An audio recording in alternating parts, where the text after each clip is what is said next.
know, nonstop Vikings talk. It's Purple Daily on Score North and ScoreNorth.com. Purple Daily, presented by Surly Brewing Company. Not having those brain farts, being sound, not if you're in the red zone on the 3-yard line, if the snap counts on 2, know that the snap counts on 2. We can't have bonehead mistakes, just things like that, that I think, if we can, clean up, it can take us a long way. I just feel like we just wasn't a very clean and sound situational football team last year, and that hurt us. I feel like we competed in every football game that we played in. You just couldn't finish. Yeah, we just couldn't finish. I had my blood pressure so high watching y'all late in the fourth quarter, man. I was like, man. I love how Patrick Peterson is still just wearing the same hat. Is that a clip from the show where he announced he was coming back to the Vikings, or he's just wearing that hat for 3 weeks now? No, I think it was from a newer episode. Okay. So, I mean, let's sum up that 30-second clip from Patrick Peterson on All Things Covered. Poor leadership led to late game mistakes and also Oli Udoh, I think, not knowing the snap counts about 8 different times last year. Mm-hmm. Those are the things that he was probably alluding to. So this is Purple Daily, Daily Vikings Entertainment. We just want the Vikings to win a Super Bowl before we die. It's Mackie, Judd, Declan, our executive producer, and the show is presented by our friends at Surly, which we'll talk about later. Got that big draft party coming up the first night of the draft on April 28th, and TCL, where we'll be giving away a TCL TV at Surly. They've got a new lineup of award-winning TVs delivering the most entertainment with stunning resolution, all at an affordable cost. Enjoy more of the things you love with TCL. So, Random Viking of the Week later in the show. Patrick Peterson talking about why the Vikings couldn't win games late. They played all these close games. They had leads in all these games. And then Warren Sharp from Sharp Football came out with this fascinating statistic yesterday that drove a ton of conversation on social media. I know you guys have seen this, so I'm not going to quiz you, but everyone played 17 games last year. The Kansas City Chiefs had 16 games in which they had a lead at some point, which is amazing. Holy crap. Really? Yeah.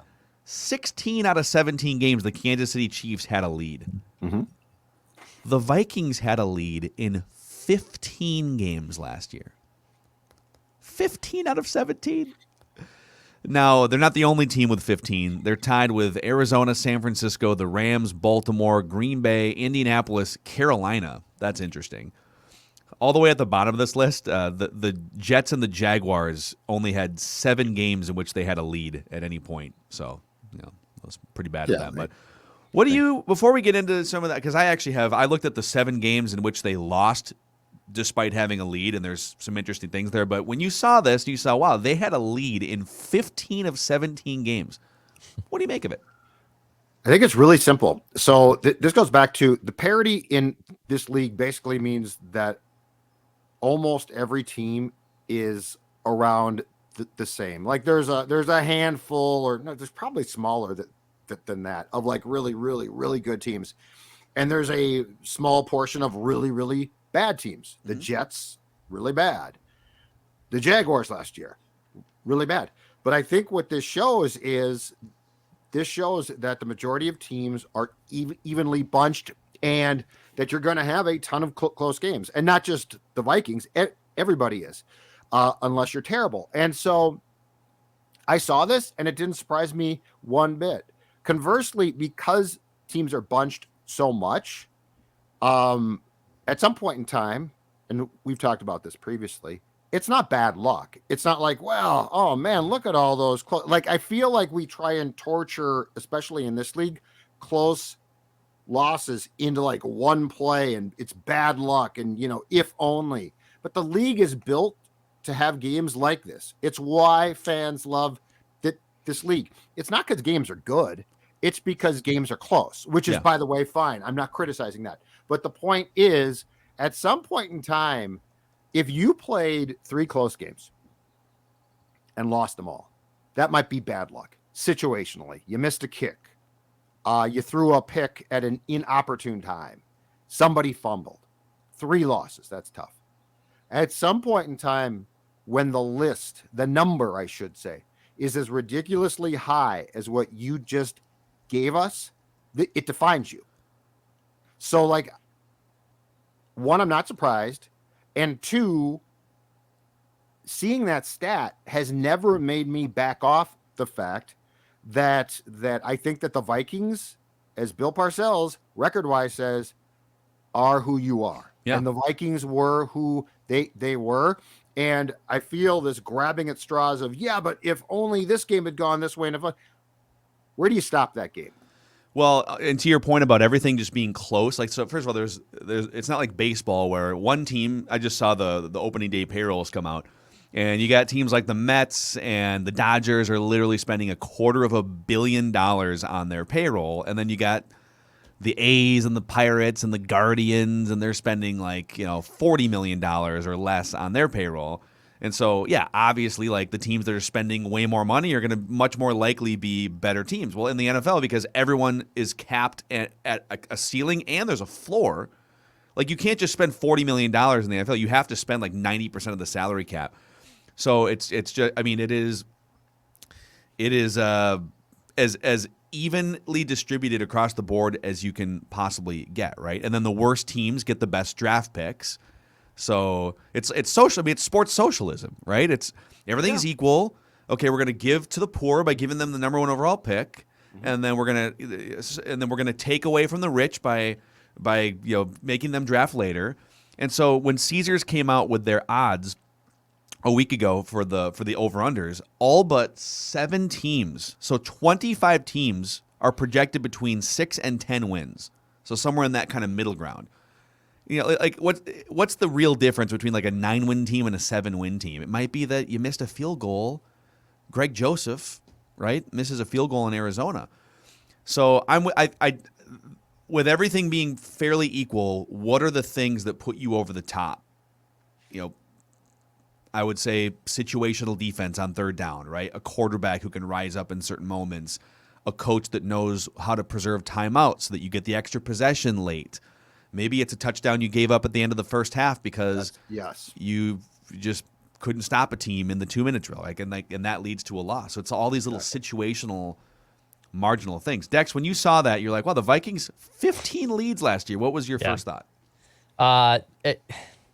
It stinks because it's hard to parse through. All right, there's 15 leads here. Carolina's on that list too, but of all those teams that are on there, all but Minnesota and Carolina, right? Of the teams that had those leads were playoff teams, right? Is that correct? Indianapolis missed. Colts missed because Carson Wentz. Did Baltimore miss too? But like Baltimore and Indianapolis were right, they were right there. Yeah. And the Ravens had just horrible bad injury luck towards the end of their season too. It's a little bit of bad luck, but I think at the end of the day, it comes down to execution. Pat P off the offset when he says leadership has to do with that, and I don't believe he's not taking a shot at Kirk there. That's a shot at the coaching staff. It's a Zimmer shot. Yeah. Yeah, it's a Zimmer shot. Totally. So I think it mostly falls, if like on a pie chart of blame, right? If like we come up one on the fly, I think the most of it in that chunk of pie goes to coaching. And your coaching reciprocates that down to your players. So I would say it's coaching and then just a little bit of bad luck, dude. Like, it's not the biggest reason why, but coaching and then just bad luck. There's some bad luck. I mean, there's always going to be some bad luck in these close games. One of the things I find really interesting, though, is the perception of the teams that had 15 leads last year, the perception of Carolina versus Minnesota or Carolina versus Baltimore. I think people look at Carolina largely as, they're kind of a tire fire. They win 5 games every year. But they got off to a great start. And they take leads. They're like 4-1. Yeah. Yeah. They've got some pieces on their roster. I mean, they just need someone who's not Sam Darnold. Maybe they shouldn't be laughing at the notion of Kirk Cousins next time. If that or Matt Rule. True. Yeah, Matt Rule might just plays be a role there. Yep, absolutely. I think he might be a buffoon. It's off the record. I don't want to say that on the record, but I think he might be a buffoon. No, There's a chance he might be a buffoon. You could say it on the record. I think I'd be fine. Thank you, Declan. So I was curious about the losses when the Vikings had a lead and lost, and sometimes those leads were 7-0. The Browns, and then that was it. And then sometimes it was they're leading late, and then another team comes back in the fourth quarter.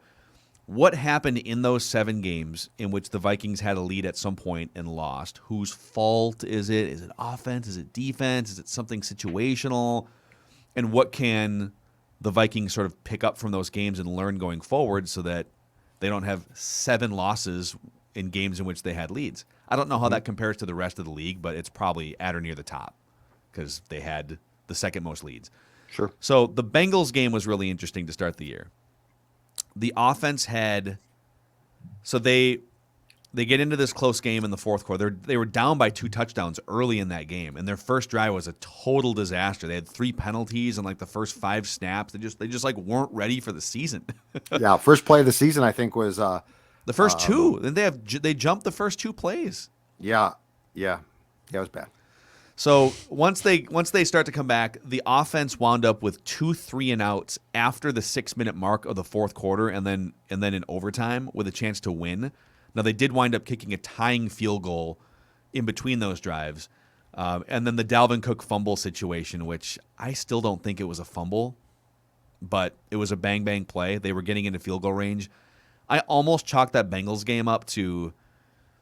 Yeah, like the offense definitely should have done more in a couple of those drives, but I almost chalked that one up to luck. Like they were going to win the game, and I felt like the Dalvin Cook call was a bad call, and it's the first game of the year, so you're going to be kind of rusty. The Bengals turned out to be a lot better, obviously, than anyone ever thought. So in the moment, it was like the Bengals, right? Like, well, you're playing a Super Dex Bowl called team. them hot garbage before that game started. Yes. Dex like, I'm not worried about the Bengals. The Bengals suck. It's like, well, but I believe that the words were the Bengals are an absolute mess. Yeah. Before week 1 started and they were in the Super Bowl. Yeah. But here's where I will say the tone for that entire game was set in many ways, and in some ways, unfortunately, the season is the penalties. Because CJ Ham was called for like a false start, right? On like the first play. That guy just sit there until the ball snaps. But I mean, okay? that's discipline, that's coaching, that's team mentality. Like that to me was a precursor ultimately of things to come as far as discipline. And as far as the fact this team, the 2022 Vikings had, aside from like Jefferson, who can't throw the ball to himself, 0 clutch gene, like 0 take control gene. On either side of the ball. The head coach, the OC, the quarterback, the defense, you name me one veteran or one coach who you said, you know what, this guy's got that. I can't. Yeah, that's a good point. Jefferson could, but he can't throw the ball to himself. It's like, all right, guys, we need to stop right now. Like, who is right. Now maybe Danielle Hunter would have been that in the second half of the season. Can you imagine if on the first play of the season, Tom Brady's fullback gets a flag? Like, you got a problem. Listen, I don't want to reopen this scab, but you know what my take was after that game was I put it on. Listen, why do you have 3 offensive penalties in the first 5 snaps? Why are there snap count issues? I put it on not 100%, but like, dude, that's a quarterback thing. You're communicate like why are these guys not getting it? Is it so? But I know a lot of people disagree with that because you can't blame Oli Udo's. I don't think that's bad luck. I think that's discipline. I think that's coaching, preparation, it's communication. And yes, and I'm not blaming one person, but I am blaming the team. That's not a good way to start out. Yep. Okay, the Cardinals game in week 2, everyone's distillation of that game is Greg Joseph missed a 37-yard field goal, which absolutely happened. That did happen. Mm-hmm. Arizona scored 24 points in the first half of that game. The Vikings took a lead, and then the defense in the first half gave it all back, and the Vikings were losing in the first at halftime. Mm-hmm. But then the defense kind of rights the ship in the second half. The defense even scored a touchdown in the second half. The Vikings offense in the second half scored 3 points. Yeah. And missed a 37-yard field goal when they finally got down to the, to field goal range. Yep. So this is a game where you can't just blame one thing for these losses, but like defense gets off to a bad start, but then kind of rights it in the second half and scores the touchdown and makes up for it. And the offense, I feel like, guys, you're not going to beat that Arizona team in Arizona. You're not going to beat them like 21-17. You're probably going to have to score 30 to win this game. You can't score 3 points in the second half and then miss a field goal to win the game. And didn't KJ Osborne catch like a touchdown pass on the third play of that game, or like a bomb? Yeah, a bomb. Yeah.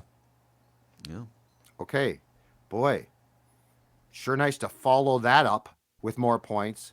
But yes, that game set the tone for, I think, how backwards the entire team was, as far as when you hit that bomb, that's like, oh, it's go time. Let's go. Let's score points. Let's score points. Instead, the Vikings were like, but we're really a defensive team. So yeah, to pin that keep on your Joseph foot on the gas. Yeah. and to pin that on Joseph, yes, he choked. That's two, but that's another game where that game, in my opinion, never should have been that close because you should have been pulling away. And if Arizona scores, they score. Yeah. But what would have given them a chance? Scoring points. Yeah, it's not as simple as, we have a lead and the defense blew the lead. It's like, no, you this might be back and forth. You're going to have to go score more points, and they stop scoring points in the second half. Yep. The Browns game, the Vikings took a 7-0 lead right out of the gate. Great scripted first couple drives or whatever it was. And then the offense didn't score the rest of the game, and they lost 14-7. And so this one is squarely, it is a home game. Baker Mayfield, terrible, awful that day. So that one was, again, like two games here where you got to offense. This is where Kevin O'Connell needs to come in and say, okay, what can we do? Let's definitely keep dominating the scripted drives, but like second half, when they adjust to us, how can we keep our foot on the gas pedal offensively, work with Kirk, etc. Yes. The Cowboys game, that Sunday night game. So first and foremost, the Vikings defense allowed Cooper Rush to conduct a game-winning drive in the final minutes. Yeah, I was there. Now, the Vikings offense had 4 drives out of their last 5 drives. 4 of the Vikings offensive drives down the stretch in that game totaled 18 yards, 3 3-and-outs. One was a 5-play drive. Yep. So the offense disappeared as well. But ultimately, I look at the defense and say, guys, it's Cooper Rush. You're playing at home. He should not dagger you at the buzzer. But the Cleveland and Dallas games are great bookend games in a conversation of the blame game. Because the Cleveland game, Mayfield's terrible.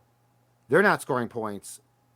You score points, and then you don't score points. Like, how do you not put up 21 in that game, right? How do you not put up 28? But then the Dallas because your game, head coach doesn't spend any time on offense, and but then the problem is the Dallas there's not enough game, smart people in the room offensively. That's fine. but the Dallas game then basically showed you again your defense just ain't that good. Like Mike, your defense ain't that good. That's where you pivot and say, okay, screw it. Yeah, we're an offensive team. The Ravens game is really interesting because the Vikings took a 24-10 lead in the third quarter, and they wound up scoring 31 points for the game in regulation. And so if you would have told me, hey, the defense, so here's where you're going to be with like 10 minutes to go in the third quarter. The defense from this point forward just needs to hold the Ravens under 21 and you win it. I would take that. And I would say, oh yeah, it's not too much to ask. Just go force some field goals and go win the game, right? Well, so the defense failed, but then they go to overtime. Yep. And the defense gets an interception. Was it Barr? I think Barr picked off a pass, right? Tip pass from Lamar Jackson. Interception. And the offense then goes 3-and-out, I think loses a yard and has to punt it back to the Ravens, who go down and kick the game-winning field goal. So this was kind of an equal. The defense blew the initial lead in the second half, but then the defense totally makes up for it by getting a clutch interception, hands the ball to the offense and says, just go kick a field goal and win. And the offense is like, whoa. What am I supposed to? That might have been the game where Kirk lined up under a guard at one point too, if I'm not mistaken.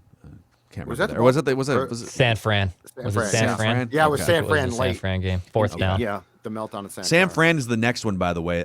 That's a defensive effort that allowed 200 rushing yards against the Niners. Kirk did rifle off a bad interception at one point and then got a little gun shy. But like when your defense gives up 200 yards on the ground, pretty tough to justify anything there. Yep. And then the last one here is the Lions. So the Vikings in that Lions game. Oh, God. So the defense allowed Jared Goff to march down the field, which is unforgivable. But again, the Vikings offense scored 6 points in the first half of that game after taking a 6-0 lead, and that was it. That's all they did in the first half. So I think those are the 7 games in which they lost a lead and lost the game. And I think people always just blame blown leads on the defense because, well, you had a lead, and then you didn't have a lead. That must be the defense's fault. There's definitely 2 or 3 things in here where you can say, defense, come on, guys. But I see, and this is where Kevin O'Connell can come in, right? I see an offense that all too often takes its foot off the gas, either intentionally or just because they get figured out and don't have the right coaching staff to counter-adjust in the third quarter. I would say that this team had no idea how to put its foot on the gas. That was the problem. Like, if it did, it was almost by accident. No. But I mean, the 2021 Vikings lacked everything. They lacked swagger. They lacked a clutch gene. They lacked discipline. Literally, your fullback being offside, I believe, on the first play of the regular season is like the moment in which you said, oh, this is going to be a long year. Like, it's your fullback. That's hard to do. It'd be one thing if it was your offensive line. That'd be disappointing and unnecessary. But your fullback gets called. So I get very frustrated with this notion that somehow these blown leads and close defeats were unlucky. Like if they just had done this or reversed that. Yeah, there's some luck in here for sure. Like I think the Bengals and the Cardinals, like ultimately there's, missing a field goal of 37 yards is that's pretty unlucky. Of course, Greg Joseph was still fairly new to situations like that at the time. I think he turned out to be a really good kicker, and I have confidence in him. But right, but I mean, how is that game not a game where to your point, after that KJ Osborne bomb, that you are not saying, let's go get these guys? And that is priority number one for Kevin O'Connell has to be, how do we turn this offense into just an absolute force that never stops? You know how you do that? By not saying guys are taken away. We couldn't do anything. That's how you do that. No, as he says, we dictate.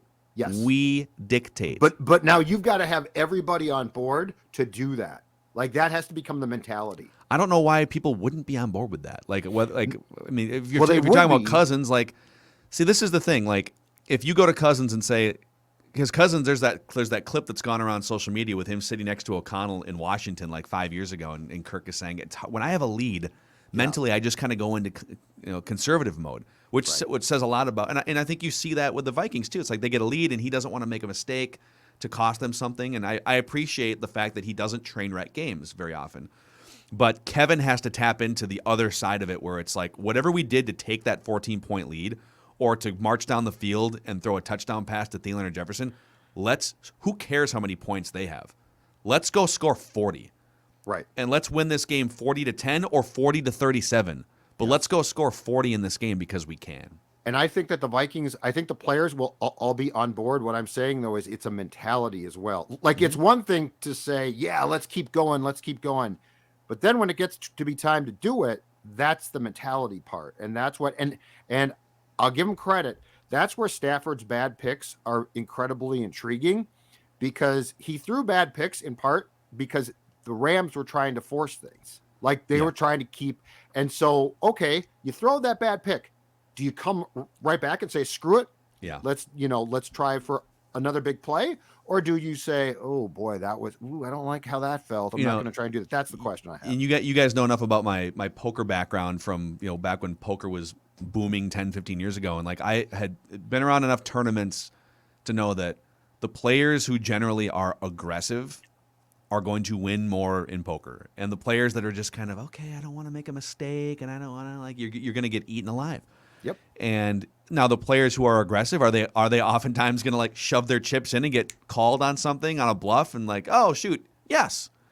Are they going to throw a pick in a situation? So how do they keep the foot on the gas pedal is one of the biggest themes here. Okay, we have a very notable mock to get to here in a second and a random Viking of the week. But if you guys haven't already cleared your calendars, we would love to hang out with you the first night of the NFL draft at Surly Brewing Company, April 28th, 6 o'clock. The doors open at what time, Judd? 3 o'clock? 3 o'clock. Yep. And we'll start at 6, and the brew hall will be open until the draft is done. So if you go online and see 9 o'clock close, not on April 28th. And of course, partake in a beer brewed specially for Score North and this event before I die, because you know what? We all want to see this team win a championship before we die. So a pale ale that will be delicious, and hopefully we can all rally around the fact that soon the Vikings, before especially I die, will win a Super Bowl championship. A special one-time beer. We're giving away a TCL TV. We're going to be hanging out, cheers and beers. We're going to have a hot mic open for basically live vent line.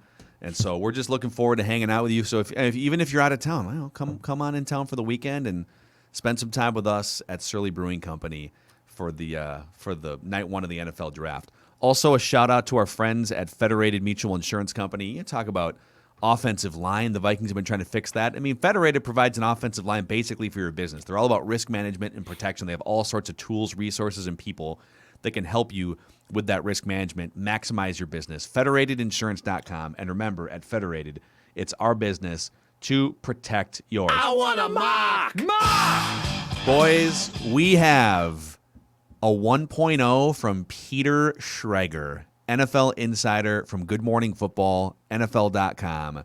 Peter Schrager, he's not just throwing out like 6 mock drafts here, man. He does due diligence, research, combine, and he has put out the 1.0. I have not scrolled through this. I am seeing this with you guys for the first time. Okay. Are you ready? Let's do it. Let's go. Go time. Peter Schrager. I think he has some trades in here too. I hope he does. Yeah. I hope Well, Schrager the does. headline has a trade here, so I guess we'll see a trade. Okay. Number 1 of the Jaguars, Aiden Hutchinson, edge rusher. Lions taking Kayvon Thibodeau. We've seen him slip a lot in a lot of mock drafts, down to like 5, 6, 8. Yeah, I don't know that's going to happen, but okay. Evan Neal, the Alabama tackle, to the Texans at 3. Sauce Gardner to the Jets at 4. First cornerback off the board. Yeah, Sauce is going to go Seems high. Man, corners. Another tackle off the board in Iquanu to the Giants. First quarterback off the board to the Panthers, Kenny Pickett. Okay. Small hands going to Carolina? Small hands. His tiny hands. That is really high for Kenny Pickett. All right. Trayvon Walker, edge rusher, Georgia, to the Giants at 7. Okay. Jermaine Johnson, the second, the edge rusher from Florida State, to the Falcons at 8. The Seahawks drafting Charles Cross, the tackle from Mississippi State, at 9. Okay. Jamison Williams, Alabama wide receiver to the Jets at 10. All right. Kyle Hamilton, the safety from Notre Dame, falling to 11 to the Commanders. That makes more sense for safety, in my opinion. And that leaves the Vikings at 12. Any thoughts here? Did you say Stingley came off the board yet or no? He is still on the board. Okay, I'm guessing it's Stingley. I'm assuming it's Stingley. I'm guessing that Declan is right, and I'll say right now that Schrags is wrong. It is Stingley. Yeah. Oh. Stingley recently received a clean bill of health, and that's huge. Before the injury, he was widely viewed as a sure thing top 10 pick, having dominated at LSU in his freshman season. He had the luxury of squaring off against Justin Jefferson and Jamar Chase in practice, where he more than held his own. Who better to groom him than former LSU star and possible Pro Football Hall of Famer Patrick Peterson? Stingley Jr. I want a mock! I love how that sounds, but it's not Bring going to it. happen. You think he's going to go before then now? He and Sauce Gardner, I think now are both top 10. They're cornerbacks. Would the Vikings trade very hard up to find is the good question. ones. Would they trade No. up? No, I don't no, think no. so. I think the No. Vikings, I am, right now, I'm banking on the Vikings probably bailing backwards. And I know it doesn't excite folks, but I'm The telling Rick you. Spielman offseason blueprint continues. You know what? That 2023 additional first-round pick makes too much sense. Yeah, I mean, it would be great to get I that, might be right? totally wrong, Just but- give yourself some insurance. It would be great to get that. Yes. So with our mock a day here, so we're tracking all the mock drafts that we bring to the show, and we will do our own simulations here as the draft gets closer to. So we've got 7 of them under our belt on Purple Daily. Derek Stingley twice to the Vikings.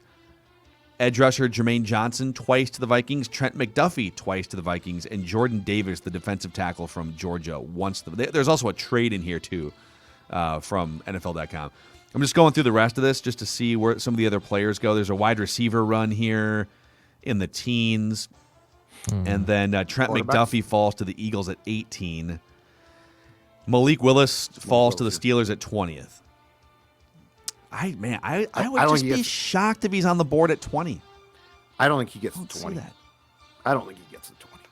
Jordan Reed, Jordan Reed did some Vikings blogging. Now he's at ESPN as a draft expert, and he thinks he was on Get Up this morning. He said his bold draft prediction: Malik Willis number 2 to the Detroit Lions. That's the rumor. I've seen that now for the last week. Yeah. Carolina's going to do something. I think Carolina does take a quarterback at 6. I don't know if he Kenny Pickett though. Dude, that hand thing is real. That's a real concern. Those are pretty small hands, man. Yeah, you gotta be careful with those things. We joke about it, but those itsy bitsy hands are a problem. Yeah, I know. Small hands. You know, I don't know if you have smaller hands because of Olivia, but you have a smaller gut. Damn right. Oh, God, is that true? That true. And yes, as Phil just said, that's thanks to my friends at Livia Weight Control Centers who have helped me take off approximately since last September 40 pounds. Dude. And I'm going to tell you right now, the key is it's weight control. And so not only have I taken off the weight, and that was as easy a process as you could possibly find. Take some discipline, but it's not hard. But weight control. So for the first time in my life, I've taken off the weight and I'm keeping the weight off. And that is the most important thing, because a lot of us have gone up and down and up and down. But the key is to stay consistent. Now get 25% off your program plus 35 meals for free. Livia.com, 855 go LIVEA, Livia, LIVEA.com. It is a program that you can join and go see a dietitian in the metro here. If you're outside of the state, you can do it all virtually, as easy as it gets. Livia.com. Start your weight loss journey today. Up and down is what you said. Sounds a lot like Declan's golf game the last 2 years. Mm-hmm. Yeah.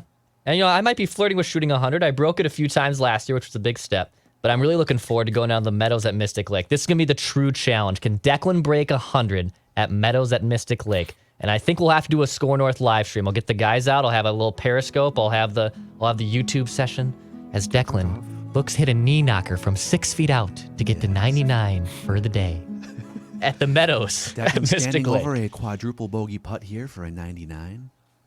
I think it breaks left. Left to right breaker. Well, that's because you got one shoe on, Declan. Oh, yeah, you're right. Okay. It's an award-winning 18-hole public golf course. It offers a unique, challenging, scenic golf experience, and you can save a little money, too, with the frequent player card, which enjoys discounted rates, and it allows you to book your tee time 3 weeks in advance. The Meadows at Mystic Lake. Check out their bar and grill. Go watch the Masters there this year as we're getting ready for golf season to actually open. Head on down there. Enjoy some beverages. Watch the Masters. Watch Tiger, potentially a contend for a green jacket, or root for my guy Cam Smith. Whoever you're rooting for, go check him out at the Meadows Bar and Grill. All right, it's time for the Random Viking of the Week here on Purple Daily, where I pit you guys against each other in a fight to the death. Wow, really? Actually, it's just a fight to determine who the Random Viking of the Week is. Maybe Judd has a 19-11 lead over Declan after correctly guessing Phil Lodeholt last week. Some previous Random Vikings have been Rich Gannon, Jerome Felton, Darrell Bevel, Captain Munnerlin, and TJ Clemmings, and others. I'm going to TJ Clemmings? Yeah, you got it. I don't remember that one at all. Yeah, it was pretty early. It was like one of the first I was going to say, okay, well, that explains it. I'll throw out a series of clues. You guys can jump in. You get up to 3 incorrect guesses before you're eliminated. Just blurt out guesses whenever you think you know. You can ask me questions, too. I can refuse to answer if I want to. I don't think you've ever done that, by the way. I don't think you've ever refused to answer yet. Yeah, well, it depends on how the game is going. You're a softie. You're very much a softie. Yeah. All right, this Random Viking of the Week originally hails from Los Angeles, California. This Random Viking of the Week played college football in the Pac-12.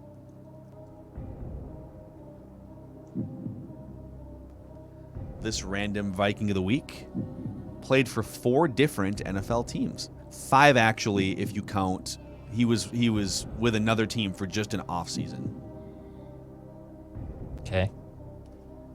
Just find out. Let's see what season that was real quick here. This Random Viking of the Week is a former 5th round draft pick.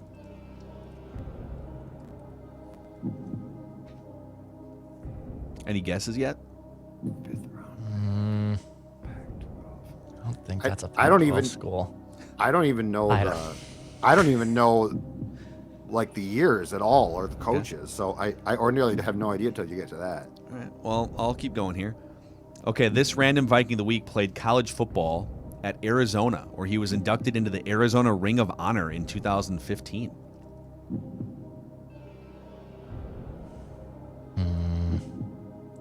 Arizona? Not that good a football school. Okay. All right. Okay. Jacqueline, I'm sorry, Dex. Guess from you? No. Okay, I thought you were about to guess. So. No. This Random Viking of the Week actually currently works for Herm Edwards as an assistant coach at Arizona State. So he went to his main college rival to be a coach. What type of turncoat is this? I don't know, man. Seems very, very questionable. Yeah, I feel like Very Mark questionable, Mankato. very questionable character here. Yeah. I would So say. he worked for Herm Edwards at ASU, and he went into the Hall of Fame in 2015. I can say, I think it's safe to say this, that this Random Viking of the Week does not have questionable character, at least did not seem to. But you never know, but just like, I threw that out there, but I don't think there was a time I thought Darren Sharper didn't either. I know. I'm gonna tell you right now. That There was a time if you would have asked me like, hey, who are like the 5 nicest guys in the Vikings locker room? Darren Sharper would have been on that list. He treated the media great. Who knew he was a complete creep and a criminal? Yeah. Okay, this Random Viking of the Week once led the Vikings in a very key category.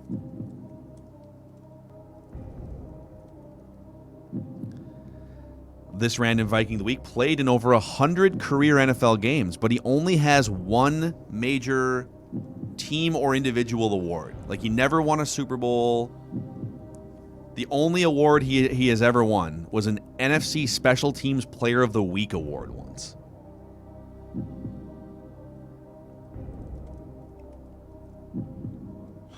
Okay. The coaches that... Oh, sorry, we got to sorry. guess. Oh, we got to guess. No. I was thinking out loud. Dex, look at Dex right now. Look at Dex. Look at him. Just look at him. All right, the coaches that this Random Viking played for. Maybe this will help you.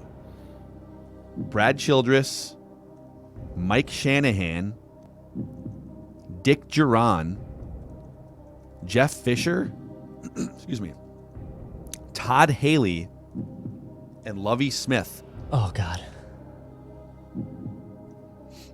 A lot of football guys there, let me tell you. Mike Shanahan, Jeff Fisher, Todd Haley with that sweaty hat that he used to wear all the time. Oh, this is going to kill me. Yeah. You a know guy it? named Dick. Dick Duran. Dick Duran's a football guy. Don't mess with Dick Duran. Dick Duran. 100 careers.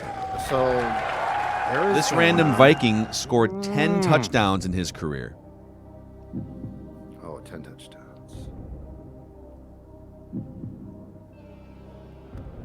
Wait. 10 touchdowns. This Random Viking caught touchdown passes from 4 different quarterbacks: Vince Young, Matt Castle, Gus Frerotte, and Tavares Jackson. Is it Bobby Wade? Dang it. There There it is. Dang it. Yes. Bobby Wade is the Random Viking of the Week. Judd Zulgad with his 20th career victory on Random Viking of the Week here. One of the great locker room leaders of the early Brad Childress days. Was always there to answer questions, was always there after tough losses. Yep. And was always there to make a safe, fair catch immediately when the ball left the punter's Number foot. 19. I did not know he was working in I did not have any idea that He's not on Herm's coaching. staff. Technically he's a graduate assistant right now, but he works with the wide receivers at Arizona State. We got problems. Dex, are you okay? Yeah, I'm upset about that. Why didn't you get it? What happened there? I don't know. I knew Did you- it was clear. did you know When you said it? special teams player, I was thinking return men. So like Dude, my he led first the thought- Vikings in receiving yards one year too. Yeah. He only had like 600, but it was Yeah, a dark Well, day for. So I Vikings. knew it was like a return man of some sort. It obviously wasn't, Marcus Sherrill. So I was just trying to figure out who it could have been. I almost said Berrien, but we've had Bernard Berrien on this before. And then I thought Devin Aroma should do. Yeah, You we did do Barron. You did Berrien when my nephew Arnie was crying for the entire episode of Purple Daily. Oh, that's right. I have no recollection of Barry. Well, I won't forget God, that I'm night. old. Yeah. I'm old. Was Bobby Wade a Bear before he came here Yes. with Dick Duran? Yep. Dick Duran, Lovie Smith, and then he left, and then they won a Super. Or not one. They went to a Super Bowl like the year after he left them. Right. Okay. All right. So there you go. Random Viking of the Week here on Purple Daily. Congrats to Judd on another victory. And clear your calendars. April 28th, Surly Brewing Company, Purple Daily and Surly, and the Before I Die Pale Ale. Let's get it. We'll see you guys tomorrow for a 4-question Friday.